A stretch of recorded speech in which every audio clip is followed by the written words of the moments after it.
Hai Sobat Pencari Keadilan, pada kesempatan kali ini, saya akan membagikan informasi seputar syarat, mekanisme dan prosedur pendaftaran perkara banding, kasasi, dan peninjauan kembali di Pengadilan Negeri Nabire. Pertama-tama untuk upaya hukum banding, adapun hal-hal yang harus diperhatikan sebagai berikut. Syaratnya antara lain untuk para pihak yang berhak mengajukan adalah 1. Terdakwa atau penasihat hukumnya, 2. Jaksa penuntut umum, kemudian untuk syarat batasnya waktu pengajuan adalah 7 hari sesudah putusan dijatuhkan, dan apabila diajukan melampaui batas waktu tersebut, tetap dapat diterima dan membuat surat keterangan panitera. Pasal 233 ayat 2 KUHP dan buku 22. 1.3. Kemudian jenis putusan yang dapat diajukan adalah semua jenis putusan pengadilan negeri kecuali bebas, kemudian lepas dari segala tuntutan hukum, dan jenis putusan pidana tertentu lainnya yang diatur secara khusus, Pasal 67 KUHP. Kemudian berikut alur atau tahap banding. 1. Permintaan banding diajukan oleh pihak terdakwa kuasanya penuntut umum, dan diterima oleh panitera kemudian dicatat dalam register oleh petugas register, Pasal 233 ayat 2 KUHP, buku 2 Panitera membuat surat keterangan yang ditandatangani olehnya dan juga oleh pemohon serta tembusannya diberikan kepada pemohon yang bersangkutan, Pasal 233 ayat 3 KUHP. 3. Panitera memberitahukan permintaan banding dari pihak yang satu kepada pihak yang lain, Pasal 233 ayat 5 KUHP, buku 2164. Pemohon banding memiliki kesempatan inzage, mempelajari berkas perkara, selama 7 hari sebelum pengiriman berkas perkara kepada pengadilan tinggi, Pasal 236 ayat 2 KUHP, buku 2 219. 5. Pihak terdakwa kuasanya, penuntut umum, menyerahkan memori banding atau kontra memori banding, tidak wajib, kepada pengadilan negeri atau langsung mengajukannya ke pengadilan tinggi selama perkara belum diperiksa di tingkat banding, dan salinannya disampaikan kepada pihak yang lain oleh pengadilan negeri, Pasal 237 KUHP, buku 2 2 186. Panitera mengirimkan salinan putusan pengadilan negeri dan berkas perkara serta surat bukti, bundle A dan bundle B, kepada pengadilan tinggi paling lambat 14 hari sejak permintaan banding diajukan, Pasal 236 ayat 1 KUHP, buku 2 2111 7. Pemeriksaan perkara dalam tingkat banding oleh pengadilan tinggi, Pasal 238 sampai dengan Pasal 242 KUHP. 8. Pengadilan tinggi mengirimkan salinan putusan 7 hari setelah putusan tersebut dijatuhkan, kepada pengadilan negeri yang memutus pada tingkat pertama. Pasal 243 ayat 1 KUHP. 9. Panitera pengadilan negeri segera memberitahukan isi putusan pengadilan tinggi kepada terdakwa dan penuntut umum setelah dicatat dalam buku register, Pasal 243 ayat 2 KUHP.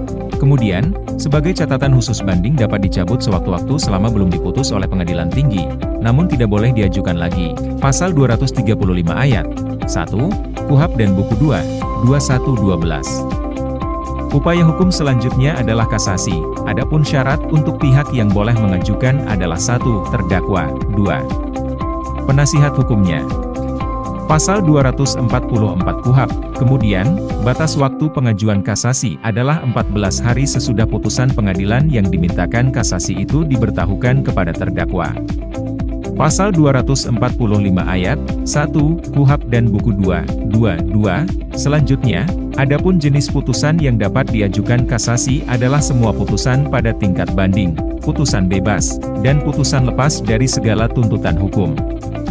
Kecuali, perkara pidana yang diancam pidana paling lama 1 tahun dan atau denda, serta putusan pra-peradilan.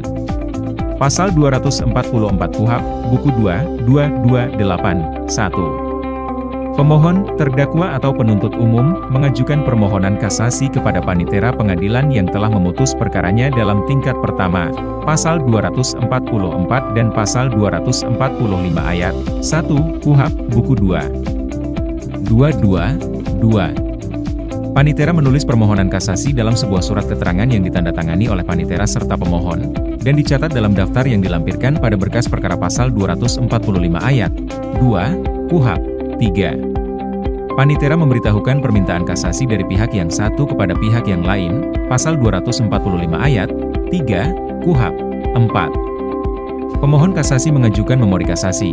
Wajib, kepada panitera yang memuat alasan permohonan kasasinya paling lambat dalam waktu 14 hari setelah mengajukan permohonan tersebut.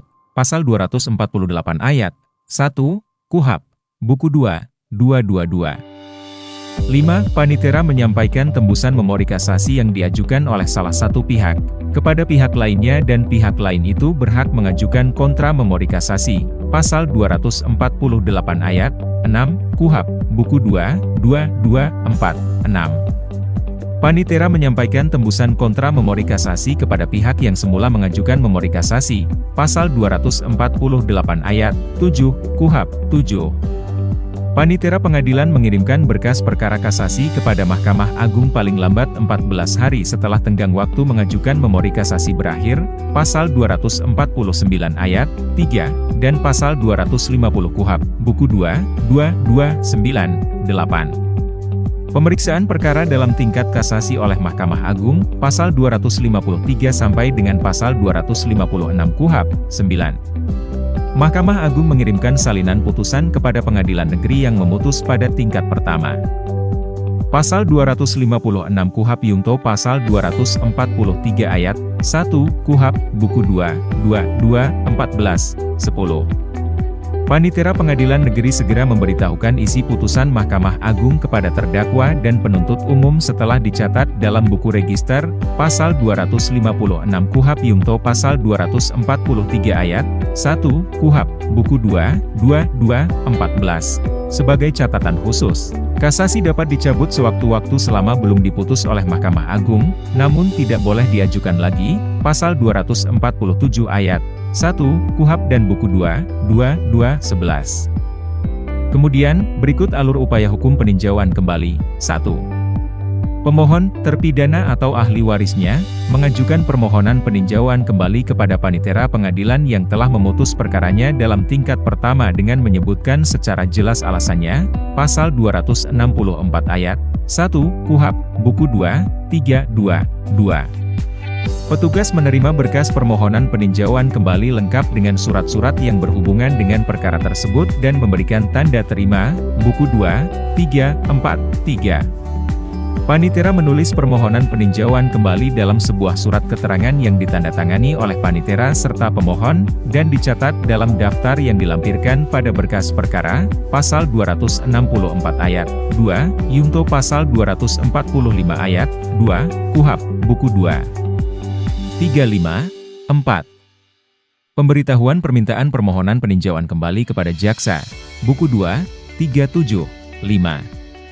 Majelis Hakim Tunggal memeriksa dan memberikan pendapat dalam bentuk berita acara pendapat apakah terpenuhi alasan dalam Pasal 263 ayat 2, KUHP, Pasal 265 ayat 1, dan 3, KUHP, Buku 2, 38, 6. Panitera mengirimkan berkas perkara peninjauan kembali kepada Mahkamah Agung paling lambat 30 hari setelah pemeriksaan persidangan selesai. Tembusan surat pengantarnya disampaikan kepada pemohon, jaksa, dan atau kepada pengadilan tingkat banding. Pasal 264 ayat 5, dan Pasal 265 ayat 4, dan 5, KUHP, Buku 2, pukul 3.15 dan pukul 3.16, 7. Pemeriksaan perkara peninjauan kembali oleh Mahkamah Agung. Pasal 266 KUHP. 8. Mahkamah Agung mengirimkan salinan putusan tentang peninjauan kembali beserta berkas perkaranya kepada pengadilan negeri yang memutus pada tingkat pertama yang melanjutkan permintaan peninjauan kembali dalam waktu 7 hari setelah putusan tersebut dijatuhkan. Pasal 267 ayat 1 dan 2 KUHP Yungto Pasal 243 ayat 1 KUHP 9. Panitera Pengadilan Negeri segera memberitahukan isi putusan Mahkamah Agung kepada terdakwa dan penuntut umum setelah dicatat dalam buku register. Pasal 267 ayat 2, KUHP Yungto Pasal 243 ayat 1, KUHP. Selanjutnya, adapun upaya hukum terakhir, adalah upaya hukum luar biasa yaitu peninjauan kembali. Adapun syaratnya yaitu pertama-tama pihak yang dapat mengajukan peninjauan kembali adalah 1. Terpidana atau ahli warisnya atau penasihat hukumnya. Pasal 263 ayat 1 KUHP, Buku 2, 31, Kemudian, untuk pengajuan peninjauan kembali tidaklah ada jangka waktu pengajuan, pasal 264 ayat 3, KUHP, buku 2, 3. Kemudian, adapun syarat jenis putusan yang dapat diajukan kembali adalah semua jenis putusan yang memperoleh kekuatan hukum tetap, kecuali putusan bebas atau putusan lepas dari segala tuntutan hukum. Pasal 263 ayat 1, KUHP. Setelah itu, dasar dapat dilakukannya peninjauan kembali didasari antara lain sebagai berikut. 1. Terdapat keadaan baru yang menimbulkan dugaan kuat, bahwa jika keadaan itu sudah diketahui pada waktu sidang masih berlangsung, hasilnya akan berupa putusan bebas atau putusan lepas dari segala tuntutan hukum atau tuntutan penuntut umum tidak dapat diterima atau terhadap perkara itu diterapkan ketentuan pidana yang lebih ringan. 2. Dalam berbagai putusan terdapat pernyataan bahwa sesuatu telah terbukti, akan tetapi hal atau keadaan sebagai dasar dan alasan putusan yang dinyatakan telah terbukti itu, ternyata telah bertentangan satu dengan yang lain. 3. Dalam suatu putusan itu dengan jelas memperlihatkan suatu kekhilafan hakim. 4. Dalam suatu putusan itu dengan jelas memperlihatkan kekeliruan yang nyata. 5. Dalam putusan itu suatu perbuatan yang didakwakan telah dinyatakan terbukti akan tetapi tidak diikuti oleh suatu pemidanaan. 10. Panitera mengirimkan fotokopi relaas pemberitahuan putusan Mahkamah Agung yang telah disahkan oleh Panitera ke Mahkamah Agung, buku 2, 317. Semoga informasi ini dapat membantu dan bermanfaat. Terima kasih.